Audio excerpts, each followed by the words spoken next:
Hey guys, are you dealing with any sort of mobility issues in your ankles, your knees, your hips, your back, your shoulders, your neck? Do you have challenges with stiffness, with range of motion, with just overall comfort in these areas of your body, and yet you've tried all of the typical stretching, self-massage, and mobility recommendations that are out there without very much impact or anything that's really lasting? You gotta ask yourself the question, can you pivot? You see, human beings, we've got 3 pivot points in our bodies. We've got a sacrum that our hip sockets attach to, and if you've got the ability to pivot through your sacrum and move those hip sockets around that sacrum, then that's going to give you the vast majority of hip mobility. Up above that, we got a sternum, our rib cage. It attaches to that. Our shoulders sit on our rib cage. And the ability for your sternum to pivot around and through and your rib cage to be able to move around it, that gives us the vast majority of shoulder mobility. And then up above that, we've got the 3rd pivot point of the human body, and that's sphenoid. It's a central bone in our skull, and our temple bones articulate with it. It makes up the vast majority of our eye sockets. And by being able to pivot through that bone, through that area, yes, it moves, and it's not enormous like an elbow, but it does need to shift around. The ability to move through that sphenoid gives us the vast majority of freedom to move at our jaw, and most especially at our head and our neck. So these are 3 areas that we need to have freedom to pivot to the left just as well as to the right. And what I'm going to show you are tests that you can use to see, can you pivot through your sacrum, through your sternum, and through your sphenoid. And by looking at these activities, you'll be able to assess, can you pivot, period, and can you pivot to the left as well as to the right. If any of these things are challenging, you can also make them into activities in order to work on your ability to pivot through these areas. And then you can see, does that have any sort of impact on whatever mobility, stiffness issues that you've got going on at your ankles, your knees, your hips, your back, your shoulders, and your neck. All right, guys, so the first pivot place that we're going to be taking a look at is our sacrum. Now, your sacrum is that central wedge bone just at the base of your spine, and your hip sockets attached to it. And the joint where we tend to move around and through that sacrum is called our SI joint, our sacroiliac joint. Now this is an area that needs to be able to shift, and it's actually got a large amount of movement. However, there's a lot of us walking around or waddling around, not moving through this area. So what we're going to use in order to assess whether you can pivot and shift through this area is a wall, and we're going to get ourselves into like a semi-squat position. Maybe about 45 degrees. You don't need to go to 90, you don't need to make it ridiculously hard. Your legs are going to get a challenge, but we want to be able to hang out here for a little bit. So you sit down about quarter depth, and then somewhere where your tibias are like straight-ish. And what you're going to do is see, can you get the middle of your back down flat? And that's just sort of tipping your sacrum into a position where it's going to be a little tipped up. Some will call it posterior tilt to your pelvis. This gives you freedom to pivot and shift through this area. So the first challenge is, can you get your back flat? Some of you will struggle with that, and there'll be this big old space there. Well, you got to get that first before you can even pivot through this area. Once you get your back flat, then what you're going to end up doing is you're just letting your hands rest on your knees, on your thighs, and you're going to see, can you shift your right knee forward, and that'll bring the whole right side of your body off the wall. And while that right knee shifts forward, can you keep the left side of your back flat on the wall? When you do this, this should shift all your weight over and through your left leg. Your left thigh should be complaining, and there shouldn't be any sort of arch or going on at your back, jamming going on at your hip. This is to check and see, can you pivot through your sacrum to the left? This tends to be a hard direction for people to go. You come on back flat, and then you shift your left knee forward, and this should bring the left side of your back off the wall, while the right side of your back should stay flat. Now your weight should be over and through your right leg and your right thigh, complaining because you got to be doing some work here. This is checking to see, can you pivot your sacrum over and through to the right. And if you've got any trouble going one way or the other, then this is something that you can use to work on it. And then you can, as you get better going back and forth, you can even just work this motion this way, hands on the thighs, shifting back and forth, seeing you able to move your hip sockets, pivot through that sacrum, and be able to give yourself the best chance at moving your hips as freely as you need to. Now, what sort of impact does this have on the body? Well, a lot. You know, this is your base. This is a transfer station between your upper and lower body. And having the freedom to move through this area allows you to keep your feet connected on the ground, allows your trunk to shift around up above your hips, up above your legs, without having to sacrifice that purchase on the ground. So it's essentially an area that you need to be able to pivot through in order to not fall off of the lobster boat. So it's something that you should have, that you deserve to be able to have, and if you don't, that wouldn't be too surprising in our culture because we don't tend to move a lot through that area. And this test is something that could become an exercise for you to work on and get it so that you can go back and forth and become something like that and see what sort of results you have and can you move forward from there. All right, so just north of that, we're going to go to the next pivot point, and that is our sternum. And this is the central wedge bone of our rib cage, of our torso. Our ribs articulate with our sternum, and to be able to shift and move through our torso, this sternum needs to be able to pivot. And it needs to be free to move around, not just with the movement of our trunk, but also with the movement of our breath. Because there's a pair of lungs inside this rib cage, and they need to be able to expand and contract. This thing needs to be not wedged solid still. So what you're going to do in order to check and see can you pivot through your sternum is to do a very specific activity with your arms and see can you shift side to side, very similar to that wall sit. You see, your shoulders, they sit on your rib cage, and you need to be able to shift that rib cage wherever you are looking to reach and move those shoulders around. A chunk of shoulder mobility is simply rib cage mobility, trunk flexibility, being able to move those shoulder sockets around. And for that rib cage to be able to shift around, that sternum needs to be able to pivot and shift as well. So what we're going to do is we're going to go on all fours, very similar shape to what you're doing with the wall sit for your testing out, can you pivot through your sacrum. And we're going to be in this position, and we're going to pretend that we've got like tubes, PVC pipes, a cast around our elbows. So the elbows are not going to be allowed to bend when we're doing this activity. You have generally equal weight between your upper and lower body, and what we're going to do is first reach your collarbones forward in the same direction as your arms. For many of you, it's going to feel like you're pushing your upper back to the sky, and that's great. You make sure that you can take a breath in there. As long as you can get to this position and it's not stuck with your shoulder blades pinched back, then you're good to go. So keeping that reach position, not sagging or collapsing, all you're going to do is lift your right arm without bending your right elbow. You're going to see how high can you lift that up without letting it fly out. Just draw it up kind of like a piston and then come back down, and then lift up your left arm without letting it fly up or letting your elbow bend. And that's all you're doing. It's very similar to the wall sit activity, and you're seeing can you shift through your torso? Can you shift through just your rib cage? Can you pivot through your sternum?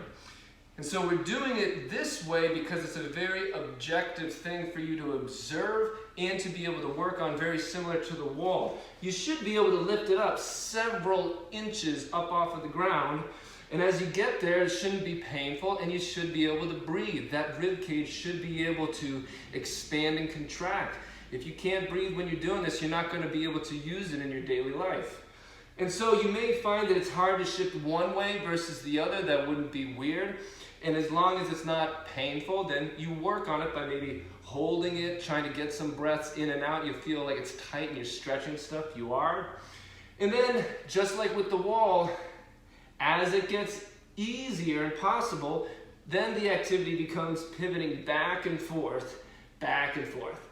Not moving at the elbow, not letting the arm fly out as you're doing it, just getting it so that you're shifting your rib cage back and forth, and you are pivoting your sternum as you're doing so.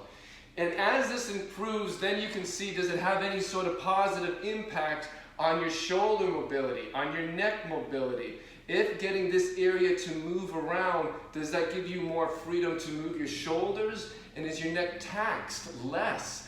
Does that allow you to shift your torso more up above your back, up above your hips? And are they not complaining as much as you got a lot more wiggle room and capability? That wouldn't be weird if you experienced that. So this is something that you can use as a test. And if it's difficult or you have any challenges with it, then you use the same activity to then address and try to improve these things and see what sort of impacts you got. All right, so the third and final pivot place that we're going to be looking at is the most northern one, and that's our sphenoid. It's a central bone in our cranium, in our skull. And it's something that's very deep in there. It makes up the vast majority of our eye sockets. Our temple bones articulate, they attach to it. And this is an area that needs to be able to shift around in order to allow our faces to be freely expressive, in order to allow our jaws to be able to move freely, in order for our gaze to be able to shift around, and with that, for our head to be able to pivot on top of our neck, and our body to be able to pivot underneath our head. So this is an area that just needs the ability to shift about. And what we're going to see when we have a lack of freedom to move through a sphenoid is we're going to see limitations in your ability to move your neck, limitations in your ability to freely move your jaw, and limitations in your ability to freely move your eyes in your socket. So what we're going to be looking at are those three things. Now, of all of these places, the place that folks will tend to compensate the most through is our neck. So oftentimes there is a lack of freedom through this area, and yet the person will have a hypermobile, overstretched neck. So they may have some freedom to move their neck about, but they're not necessarily that comfortable, and they may have some pretty significant issues. It may not be neck pain, they may get a lot of headaches, and they may get a lot of migraines because stuff is shifting in ways that, well, it could be better. It could be done in a different way. So what we're going to look at first is your ability to simply move about your neck. So all you do is you simply see, how does it feel looking to the right, and how does it feel looking to the left, how does it feel looking up, and how does it feel looking down? If you have any limitations in any of those directions, then there is a good chance that this area, the sphenoid, is not able to pivot as much as you need to. Now, we're gonna go to the jaw and the eyes in order to try and address stuff. We don't want to go about stretching the neck or trying to get it to move more. So if you've got any sort of stiffness, we're not gonna really work that too much. We're actually gonna look at a jaw and an eyes in order to make some changes. So at a jaw, what we need to be able to do is to be able to protract it, and that would be forward. And this is the equivalent of that reach with that sternum on all fours, of getting your back flat against the wall with the wall sit. With a jaw protracted, lower jaw going forward relative to your upper teeth, that is a looser, freer position for the jaw to then be able to shift side to side. And what we need is for our jaw to be able to shift to the left just as much as to the right.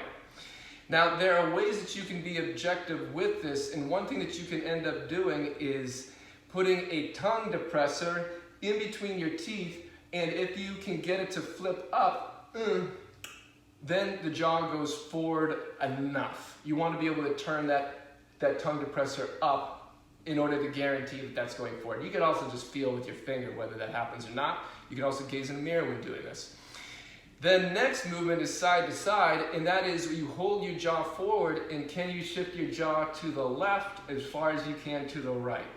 You should be able to shift it at least the distance of like a tooth. So if you're looking at your teeth, you should be able to shift it like a row over or a column over and a column to the other side. And what we'll oftentimes see is challenges with folks being able to simply get their jaw forward. That's someone that's stuck in a very retracted, clenched state. They probably clench their teeth a lot. They probably even grind their teeth, and they experience that either in the day or at night. The other layer is that, well, if they can get the jaw forward, it is harder to get their jaw to the left as compared to the right. And there are many reasons why. I won't go into that in this video, but it is very common to have a harder time shifting your jaw to the left as compared to the right. So if you see that it is difficult to shift the jaw to the left as compared to the right, that's not weird. However, that is a problem, and it will translate in your freedom to be able to move your head about, your neck about easily as well as legally, and that always has a huge impact in the body below it. Up above that, besides the jaw, we've got some eyes, and what you want to make sure is that you can look laterally with your eyes. Plenty of folks can look up and down, but a lot of people will not look laterally with their eyes, especially in our modern day where we've just got a whole bunch of screens dead ahead in front of us. So what you want to check first is, can you look fully and laterally to the left and be able to recognize things to the left of you? If there's anything with words on like signs or posters, can you read the poster looking just with your eyes to the left? Can you do that just as well as to the right? Just like the jaw, it is common to have trouble either looking one way or the other. Some folks won't be able to look laterally, period, and a lot of folks will have trouble looking laterally to the left. And if that's there, you want to work on it, practice it a bit. Then once you have been able to do that, what we really want to know is, can you keep your gaze forward, and can you turn your head to the side, turn your head to the other side? And what we'll oftentimes see here is it is hard to turn your head one way or the other, at times both, and a person may feel dizzy or their vision may cross. It's hard to keep the eyes focused. You want a fair amount of freedom in order to do this. You want to be able to pivot your head at least 45 degrees side to side while being able to look forward. You want to be able to shift your gaze at least 45 degrees to either side without having to move your whole head with it. That's some very basic freedom that all of us deserve to have, and if we don't, then there's some other things that are going to have to make up for it while you just keep your eyes glued in your sockets. So this is something that's very simple then to train, just like all the other activities. If you can't look very easily to the left or the right, look to the left and the right more in your day. If it's hard to set your gaze forward and turn your head to the right or to the left, do so throughout your day, and then see, can you go back and forth while keeping your gaze steady? Can you go side to side and still track and still recognize what you're looking at? Is that something that you can do? And if not, work on it, and then see what sort of improvements between that and getting your jaw to move more that you may experience in terms of neck and shoulder mobility, any sort of headaches that you may have, and absolutely any sort of limitations in being able to move freely below that locked up sphenoid, that locked up head and neck. Alright guys, so those are the 3 places in the human body that we need to be able to pivot and shift through. Let me know if you have any questions about any of these activities, if you have any challenges doing them, if you're looking for any sort of further input. I'm hoping that you're able to take any of these and be able to just start working on them and listening and seeing, do you have the freedom that you deserve to have? And if you don't, you'll be able to take these exact same activities and just start working on them and seeing, do any positive impacts come from it? I want to emphasize that none of these activities should be painful. Do not work through any sort of pain or discomfort. They may feel tight, they may feel uncoordinated, they may feel awkward. All of that is pretty reasonable if it's things that you don't do or don't do regularly, but we do not want to work through pain. So don't hesitate to reach out if you have any problems trying these. Regardless, I hope you're well, and I'm hoping that you're able to move as freely as you deserve to be able to.